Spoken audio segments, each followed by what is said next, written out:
Madame Manuela, ça fait combien de temps que vous êtes au centre d'accueil universel? Ça fait 9 ans. 9 ans. Comment vous êtes arrivé au centre d'accueil universel? Je suis arrivée au centre d'accueil, j'avais été opérée plusieurs fois, des ovaires, des trompes coupées, cancer des seins, le dos qui s'est bloqué, que je sois assis, debout, couché ou en train de marcher. J'avais mal à la tête, comme des migraines, où les médecins disaient que franchement, pour eux, il n'y avait pas de solution. Ça, c'est tout ce qui était maladie.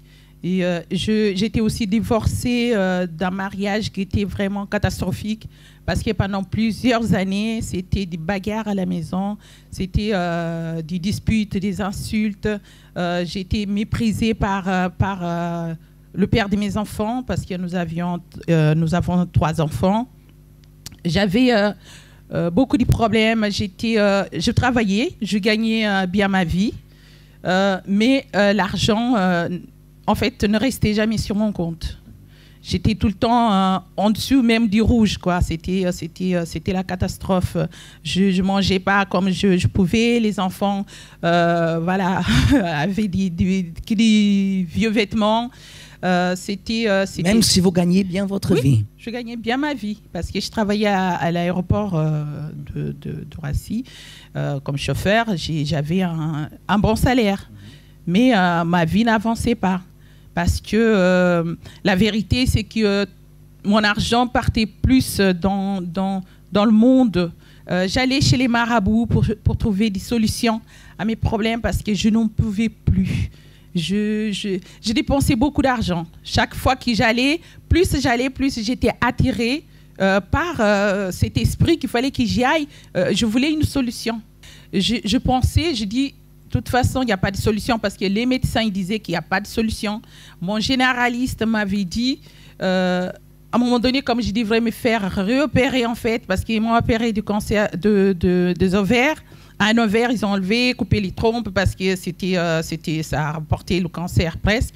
Donc, ils m'ont dit qu'il fallait que j'enlève tout, qu'il fallait tout enlever, vous allez tout raser pour que sans ça, c'était le cancer. Ça, c'est sûr, c'était un cancer. Donc, je suis arrivée au centre d'accueil, je pleurais tout le temps, j'étais déprimée, je voulais finir avec ma vie. Et ce dimanche-là, j'ai dit, c'est mon dernier jour. J'ai ouvert le sommaire, j'ai regardé, j'ai dit, mais si Dieu il a fait toutes ces choses-là, dans ces personnes, il va faire pour moi. Ce dimanche-là, je suis rentrée chez moi, je suis allée directement à l'église, à Colombes, et c'est comme ça que j'ai commencé. Donc, je suis arrivée au mois de fin octobre, et ça commençait à parler de campagne d'Israël. Moi, je ne comprenais pas. Je pensais qu'on allait en Israël. Donc, je suis montée sur l'hôtel au mois de décembre pour prendre mon enveloppe. Donc, j'ai commencé ma première campagne d'Israël. Donc là, j'ai commencé alors là, cette foi surnaturelle. J'ai commencé à me battre. Ma vie a commencé à changer. 2 ans plus tard, j'ai sacrifié ça. Je me rappelle aussi de la campagne sur Mont Sinaï. Alors là, c'était la totale. Ma santé, j'avais plus besoin d'aller chez le médecin. Les médicaments, je prenais jusqu'à 19 cachets par jour. À partir de là, j'ai arrêté de prendre des médicaments. Les médecins ne comprenaient plus rien parce qu'ils ne me voyaient plus. Moi qui étais toutes les semaines chez le médecin, là, plus besoin. Le médecin qui m'avait dit qu'ils n'ont rien à faire avec moi, il fallait même que j'aille dire au revoir à ma famille au Cap-Vert parce que c'était la mort. Ils ne comprennent plus rien. Donc, de campagne en campagne, ma vie a changé. J'ai un mariage béni, j'ai rencontré un homme parfait, non, mais vraiment magnifique. Je l'ai amené à l'église, il s'est converti, on s'est mariés, ça fait 5 ans que nous sommes mariés. Ma vie financière, j'ai créé une entreprise qui marche très bien. J'ai des personnes qui travaillent avec moi. Plus on sacrifie avec Dieu, hein, pas dans le monde, plus notre vie avance. Aujourd'hui, je peux dire grâce à Dieu, grâce au sacrifice, grâce à tous les pasteurs et les épouses, ma vie est transformée. Je suis heureuse, je ne dormais pas la nuit, je faisais des cauchemars avec des maris de nuit, on m'étouffait pendant la nuit. C'était terrible, mais c'était vraiment, il fallait que j'en finisse avec ma vie. Aujourd'hui, j'ai envie de vivre, de jouir de tout ce que Dieu m'a dit, m'a donné, mais ce n'est pas seulement ça. Le plus important, pasteur, c'est ce qu'il y a à l'intérieur de nous. C'est le Saint-Esprit, c'est la puissance de Dieu, c'est vivre en paix, c'est la joie, notre salut, mon salut. c'est ça le plus important parce qu'aujourd'hui, le diable ne va plus m'accuser, le diable ne va plus faire rien contre moi parce que j'ai Dieu avec moi. À l'intérieur de moi, il y a Dieu. Madame Manuela, félicitations. Que Dieu vous bénisse. Merci beaucoup d'être venue. Ça fait combien de temps que vous êtes à l'église, Piolo? 1 an et demi. 1 an et demi. Comment vous êtes arrivé au centre d'accueil? Je suis arrivé endetté et vicié dans les jeux d'argent. Je suis arrivé comme ça au centre d'accueil. Vous aviez des dettes. J'avais pas mal de dettes, oui. Vous avez créé vous-même des dettes. Vous avez fait des dettes. Moi-même et aussi en souscrivant un prêt pour un proche. Ça a aggravé la situation. Et comme j'étais déjà vicié dans les jeux... Quel type de jeu? Toutes sortes de paris sur les compétitions sportives, sur des sites en ligne comme Bwin, je pariais sur les matchs de foot, de tennis, de basketball. Et en parallèle, je jouais à des jeux en ligne comme poker, roulette européenne. Même en étant endetté, vous continuez à jouer. Oui. Le vice était plus fort. Je ne me rendais pas compte que j'étais vicié. Chaque matin, je me levais, je me connectais, je faisais mes paris, je plaçais mes mises. Le soir, je regardais combien je gagnais et je repariais derrière. Mais en participant régulièrement aux chaînes de délivrance, je me suis délivré de ce vice-là. Vous avez commencé à participer des chaînes du vendredi. Oui. Quelles sont les chaînes que vous avez suivies? Celle du lundi, mercredi, et vendredi et dimanche aussi. Et dimanche. J'ai fait la campagne d'Israël, oui. Du temple de Salomon. J'étais délivré de mon vice, mais j'étais toujours endetté. Je ne voyais pas ce que je gagnais, en fait. Parce que j'avais accumulé tellement de dettes que ça me poursuivait. Et j'ai fait ce défi avec Dieu soit de changer de travail, soit d'améliorer ma situation dans mon travail. Et donc, j'ai décidé de tout sacrifier. Mais je n'avais pas grand-chose à sacrifier, matériellement. Donc, j'ai commencé à faire des sacrifices spirituels, à me donner davantage, déjà à être fidèle. J'ai commencé à jeûner tous les jours pour améliorer ma situation financière, tous les jours pour obtenir ma victoire dans l'emploi que j'occupe actuellement depuis 9 ans. Parce que ma situation ne bougeait plus depuis 3-4 ans. C'était dans quel domaine? Je suis ingénieur cartographe. C'est tout ce qui est dans la géolocalisation, GPS. Et je suis cartographe et ça faisait 3-4 ans que j'occupais les mêmes fonctions, mais mon salaire ne bougeait pas. Pendant la campagne d'Israël, mon patron m'a convoqué. Il m'a dit, en gros, j'ai fait une demande depuis plusieurs mois que j'avais oublié moi-même. Il m'a dit, en gros, qu'il allait me donner ce que je voulais, même davantage, et qu'il y avait une université qui était intéressée pour que je donne des cours sur mon métier. Mmh. Et du coup, il était prévu que je fasse une 12aine d'heures. Donc, j'ai fait les 2 jours de formation. Et apparemment, ils étaient très satisfaits de mon travail. Donc, au lieu de faire que 2 jours, j'ai fait tout un semestre. Et là, récemment, ils m'ont contacté pour me dire qu'ils me renouvelaient. Ils me renouvelaient mon contrat et qu'au lieu d'être simplement intervenant extérieur, je devenais professeur de la matière que j'enseignais là-bas. Votre vie, elle a changé? Énormément. Énormément. Pas que financièrement, spirituellement, je me sens vraiment mieux. Et ma communion avec Dieu est vraiment plus forte. Aujourd'hui, vous considérez que ça vaut la peine de faire les chaînes, de participer dans les campagnes de foi et d'accepter ce qui est dit? Vraiment toujours mettre Dieu avant tout. Vous vous considérez un homme transformé? Transformé, vraiment, vraiment. Depuis que je mets Dieu en priorité, vraiment je suis transformé. En tout cas, faites ce pari-là, vraiment, n'hésitez pas à sacrifier parce que Dieu y répond toujours. Qui a fait ça dans votre vie? Seigneur Jésus. Que Dieu vous bénisse, au nom de Jésus. Félicitations, merci. Très chers amis, voilà une nouvelle semaine qui commence et toujours l'opportunité de pouvoir lutter en faveur de votre vie. Nous insistons tellement sur votre vie parce que vous savez, ce que nous avons de plus précieux dans ce monde, c'est notre propre vie. Si aujourd'hui votre vie n'est pas bien, si aujourd'hui vous portez un mal-être intérieur, si aujourd'hui vous avez des échecs dans tout ce que vous faites, comment pourrez-vous avoir la félicité? Comment pourrez-vous donner la félicité à d'autres personnes? C'est la raison pour laquelle hier nous étions ici le dimanche pour déterminer une grande transformation dans la vie des personnes. Et ce dimanche encore, nous allons continuer dans ce même propos de foi. J'espère que vous étiez là avec nous hier. Nous allons continuer ce dimanche et nous continuons à vous inviter à préparer votre bouteille d'eau parce que nous allons mettre à l'intérieur une goutte d'huile d'onction pour prendre soin de votre intérieur, pour remettre sur pied votre foi qui va vous permettre d'obtenir les objectifs que vous avez. D'ailleurs, Dieu a promis et Dieu est fidèle. Mais sa promesse va s'accomplir à partir du moment où nous faisons notre part, à partir du moment où nous croyons. Regardez cette histoire, à tout de suite. J'étais dépressive, également j'avais des pensées suicidaires dues à des problèmes familiaux parce que j'avais un père qui était très violent envers ma mère et également envers moi-même. Et dans le fait de voir ma famille détruite, en fait, j'avais ce mal-être intérieur moi-même. Je me sentais rejetée par ma famille, surtout par ma mère. Et j'ai pensé plusieurs fois à me suicider. Dès que je suis née, l'ambiance familiale a toujours été comme ça. Également, mon père a eu un enfant en mariage, ce qui fait qu'il y avait énormément de conflits entre mes parents.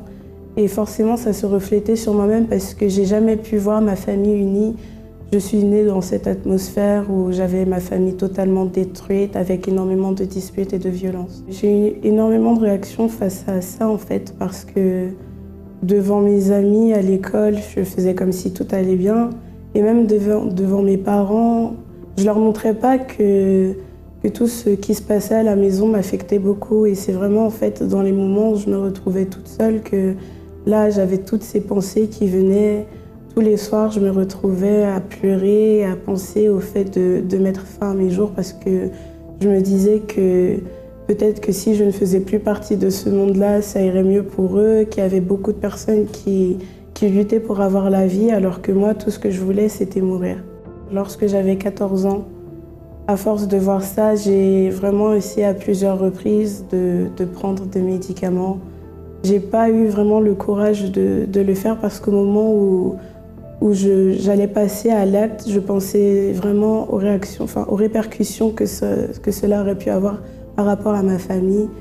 Et c'était comme un cercle vicieux en fait.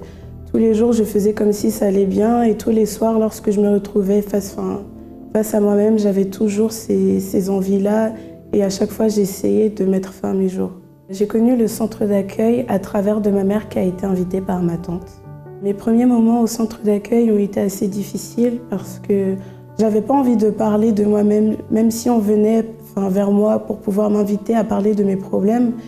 Je faisais toujours comme si tout allait bien et c'est vraiment au moment où je n'en pouvais plus du tout que j'ai fini par parler et à accepter à recevoir de l'aide de ces personnes-là. J'ai participé aux réunions du vendredi qui m'ont beaucoup aidée parce que j'étais très perturbée, j'avais beaucoup de cauchemars. Et dû à cela, j'ai vu que ça commençait à changer à l'intérieur de moi. Du coup, j'ai continué à lutter par rapport à ça. J'ai également participé aux réunions du mercredi qui m'ont permis de me fortifier intérieurement. J'avais ce bien-être qui commençait à se créer à l'intérieur de moi. Même s'il y avait ces changements-là qui commençaient à se créer à travers des réunions auxquelles j'avais participé, je voulais vraiment voir la différence en fait, parce que j'entendais beaucoup parler de la campagne d'Israël et moi-même je voulais savoir, je voulais connaître en fait. Vivre cette expérience-là que beaucoup de personnes ont pu vivre et avoir une transformation à travers de cela. Lorsque j'ai participé à la première campagne d'Israël, c'était vraiment pour moi-même, pour mettre fin à tous ces problèmes par lesquels j'étais en train de passer. Et j'ai pu voir à travers cela que je n'avais plus de cauchemars, que je commençais à avoir cette joie de vivre là en fait. Et également, j'ai participé au jeûne de Daniel, mais c'est vraiment au deuxième jeûne de Daniel auquel j'ai participé que j'ai vraiment pu avoir cette transformation-là parce que c'est vraiment lorsque j'ai compris que ça devait être quelque chose qui devait venir de moi-même que là, tout a commencé à se transformer. À travers la campagne d'Israël, j'ai tout premièrement conquis un bien-être intérieur. J'étais une excellente élève durant mes années de primaire et de collège, mais une fois arrivée au lycée, je faisais beaucoup face à des crises d'angoisse qui faisaient que ça n'allait pas du tout dans ma vie scolaire. Et lorsque j'ai fait la campagne d'Israël par rapport à ma scolarité, j'ai pu voir qu'il y avait eu un grand changement et j'ai pu réussir toutes mes années du lycée grâce à ça. Aujourd'hui, mes problèmes ont totalement disparu. Je suis une nouvelle personne, j'ai la joie de vivre, j'ai plus ces pensées suicidaires. Au contraire, j'ai envie de vivre le plus longtemps possible, mais également partager en fait cette joie de vivre que j'ai reçue avec beaucoup de personnes. Également dans ma famille, aujourd'hui, tout va mieux, même si parfois il y a quelques moments où il y a quelques difficultés, mais on ne fait plus face à cette violence-là auquel on faisait face avant tous les jours pratiquement. Ma famille commence à être unie. Entre mes parents, il y a vraiment beaucoup moins de disputes. Je vois vraiment que toutes ces réunions auxquelles je participe portent du fruit parce que ça a également influencé à travers ma famille. Aujourd'hui, je me sens totalement bien. J'ai cette paix-là à l'intérieur de moi. J'ai plus aucune pensée suicidaire. J'ai plus aucune crise d'angoisse. Au contraire, je vais très bien. Je vois même la différence en fait par rapport à avant, lorsqu'il y a des moments où il m'arrive de repenser à des situations passées. Je vois vraiment qu'il y a une vraie différence à l'intérieur de moi grâce au centre d'accueil. Votre foi est-elle malade? Une personne ayant une foi malade est une personne qui, pour un motif quelconque, a cessé de suivre et d'obéir aux commandements et enseignements écrits dans la parole de Dieu. Mais quels sont les symptômes d'une foi malade? Le doute, le découragement, la tristesse, les mauvais yeux, la désobéissance, l'infidélité, le manque de prière et de communion avec Dieu sont quelques-uns des nombreux symptômes qui peu à peu affaiblissent notre foi. Et la conséquence de tout cela est la mort spirituelle et la séparation du Créateur de la créature. C'est pour cela qu'en France et dans le monde entier, nous sommes en train de vivre un propos différent. Le propos pour le rétablissement de la foi. Si vous êtes éloigné ou à l'intérieur de l'Église, mais percevez l'un des symptômes qui rendent votre foi malade, venez ce dimanche et participez aux 7 dimanches du propos pour le rétablissement de la foi. Apportez une bouteille d'eau pour y recevoir la goutte du miracle. Dimanche, dans la concentration de foi et de miracle, le propos de l'eau pour le rétablissement physique et spirituel. Spécialement à 8h et 10h, au centre d'accueil de Paris ou au centre d'accueil le plus proche de chez vous. Vous avez déjà essayé de plusieurs façons à résoudre votre situation de vie, oui ou non? Et parmi ces choses que vous avez essayées, si vous avez réussi, tant mieux pour vous. Mais si vous dites, j'ai tout essayé et rien n'a fonctionné pour moi. J'ai frappé à toutes les portes possibles et imaginaires, rien n'a fonctionné pour moi. Et aujourd'hui, je suis désespéré, je veux m'en sortir. Alors si vous acceptez notre aide, ce dimanche, vous serez avec nous dans ce propos qui a pour objectif de changer votre vie. Dites-moi, qu'avez-vous à perdre? Qu'avez-vous à perdre à vous préparer, à préparer votre bouteille d'eau et à vous joindre à nous dans l'un de nos centres d'accueil ce dimanche? Cher ami, vous n'avez rien à perdre, mais vous avez tout à gagner parce que nombreuses personnes sont en train de profiter dans le bon sens de cette bénédiction. Nombreuses personnes sont en train de saisir cette opportunité et sont en train de voir des changements dans leur vie. Et pourquoi vous allez rester hors de cette bénédiction? C'est une porte qui s'ouvre à vous. C'est la main qui vous est tendue afin de vous retirer de la situation que vous êtes en train de vivre. Parce que Dieu désire changer véritablement votre vie. Comme il a changé la vie d'Anne-Laure, il désire le faire dans votre vie. Nous allons voir en ce moment une autre histoire, une autre personne qui a eu son expérience de foi. À tout de suite. Avant d'arriver au centre d'accueil, à l'âge de 10 ans, j'ai été touchée par mon oncle. Et à l'âge de 16 ans, je vivais chez une cousine de ma mère. Et cet homme-là m'a abusée pendant 5 ans. Et ma mère, elle ne me croyait pas. Je voulais expliquer ça à ma mère, elle ne voulait pas me comprendre. Mais cet homme-là, elle a toujours mis de l'argent sous mon oreiller pour ne pas parler.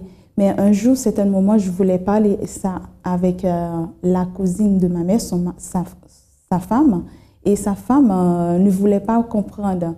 Et c'est là que j'ai pu essayer de me sortir, mais je n'arrive pas à m'en sortir. Mais lui, il m'a toujours mis dans une chambre pour regarder tous les films qu'il est en train de regarder. Moi, je devais faire ce qu'il est en train de faire à la télé.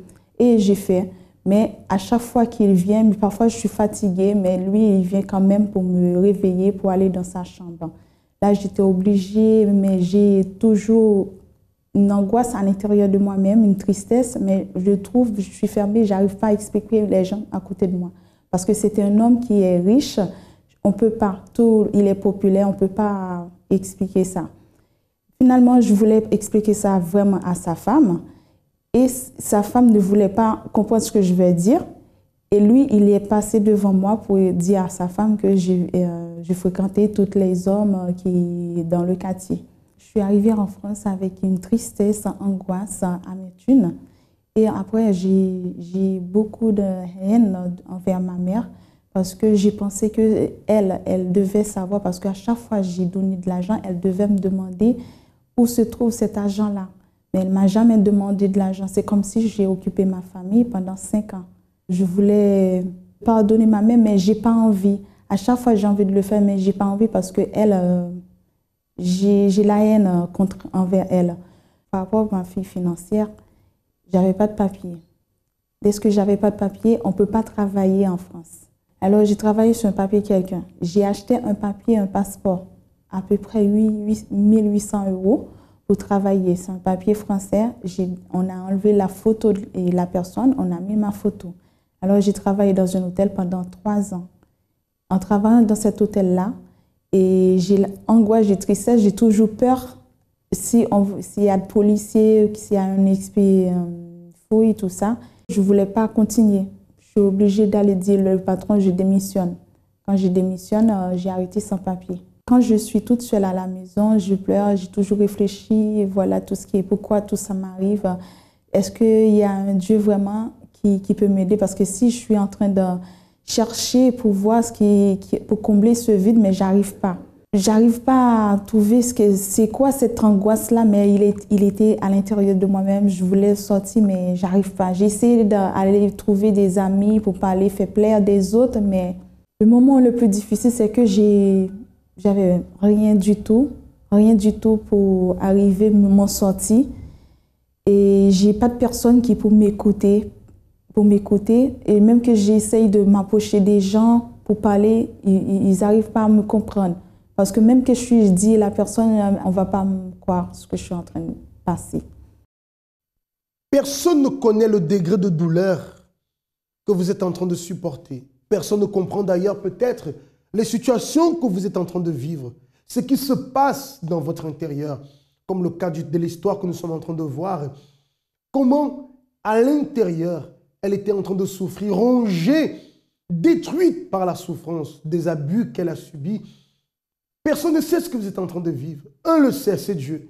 Mais il a besoin de votre participation. Il a besoin que votre foi soit mise en action pour qu'il puisse se manifester. C'est la raison pour laquelle nous sommes en train de vous inviter à vous joindre à nous dans ce propos, dans cette concentration de foi tous les dimanches. Chers amis, j'ai la certitude que si vous suivez et vous mettez en pratique les conseils qui vous sont donnés, votre vie va changer, votre situation ne sera plus la même. C'est à vous d'en décider. Regardez le résultat en ce moment dans la vie de Micheline. Une fois qu'elle est arrivée au centre d'accueil, elle a compris comment mettre en pratique sa foi. Cela lui a été enseigné et qu'elle a accepté la proposition. Regardez le résultat. J'ai connu le centre d'accueil par une amie à moi. J'ai fait des chaînes de prière pour ma vie spirituelle. Tout ce que j'avais, j'ai vidé dans l'hôtel. Tout ce que j'ai à l'intérieur de moi-même, toute angoisse, tristesse, toute amertume, à l'intérieur de moi-même, toute cette angoisse, ça doit sortir. Parce que je me suis dit que le pasteur, il a dit qu'on ne peut rien faire pour vous, mais c'est à vous de combattre, de sortir là où vous êtes à l'intérieur de toi-même. J'ai participé au chant de prière parce que c'est là la réponse. J'étais obligée de vider tout ce qui est à l'intérieur de moi-même, mes angoisses, tristesse. J'ai participé aux campagnes Israël et j'ai participé dans Jeûne de Daniel. J'ai fait ça, c'est parce que je voulais vider tout ce qui est à l'intérieur de moi-même, parce que je suis attachée avec ça. Je ne voulais pas attacher avec des choses, parce que je voulais ce qu'il y a à l'intérieur de moi-même, qu'est-ce que Dieu attend de moi-même. C'est pour ça que j'ai pu nettoyer. Je veux me vider vraiment. Je voulais une nouvelle vie, une transformation totale, complète. Oui, j'ai passé par ce chemin-là. J'ai demandé pardon. Parfois même, j'ai demandé à des personnes. Et il y a des mauvais sentiments qui viennent à l'intérieur de moi-même. Je suis obligée de demander pardon. Même que j'ai rien avec cette personne-là, je suis obligée de demander pardon. Même ma soeur, elle a fait 3 mois, elle n'a pas parlé avec moi. Je savais pourquoi. Pendant la campagne Israël, elle ne voulait pas parler avec moi. Parce qu'elle a vu que je suis en train de prendre toutes les choses qui sont dans la maison. J'ai pris tout, la télé, salon, tout, j'ai vendu. Pour elle, elle pense que je suis devenue folle. Elle ne voulait pas parler avec moi. On a fait 3 mois, on n'a pas parlé. Et moi, j'ai quitté la maison. Je suis allée vivre avec une amie avec moi. Et après, avant que la campagne Israël terminée, je demandais à ma soeur pardon, de me pardonner. Elle ne voulait pas. Et moi, je me suis dit non, il faut qu'elle me pardonne. Elle a pu me pardonner. Vous demander pardon, c'est parce que si à l'intérieur de moi-même, je veux être bien en moi-même et pour avoir une communication avec Dieu. Parce que si je ne me sens pas bien à l'intérieur de moi-même, je ne peux pas avoir la communication avec Dieu.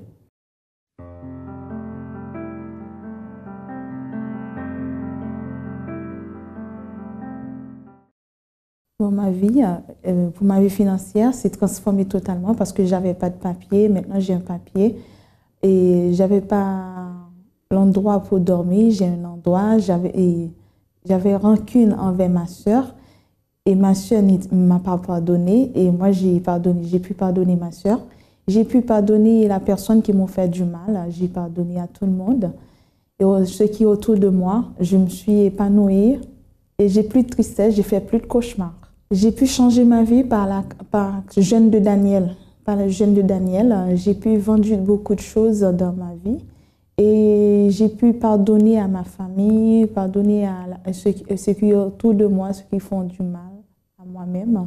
J'ai pu pardonner et j'ai plus d'angoisse, plus de tristesse. Le centre d'accueil, c'est la source de ma vie. Aujourd'hui, lundi, pour vous qui traversez des difficultés dans votre vie financière, professionnelle, économique et même administrative, vous avez une réunion aujourd'hui dédiée à la résolution de tous ces problèmes. Dans tous nos centres d'accueil, vous pouvez alors participer, chercher à nous appeler pour savoir quel est le centre d'accueil le plus proche de chez vous, quels sont les horaires là, dans votre branche, là où vous êtes, pour qu'aujourd'hui, vous puissiez alors venir et recevoir la direction pour pouvoir vaincre les problèmes financiers, les problèmes professionnels. Si vous avez des dossiers, des candidatures, vous pouvez les apporter, elles seront consacrées. Nous allons agir la foi, c'est un acte de foi. Nous croyons que les portes vont s'ouvrir pour votre vie.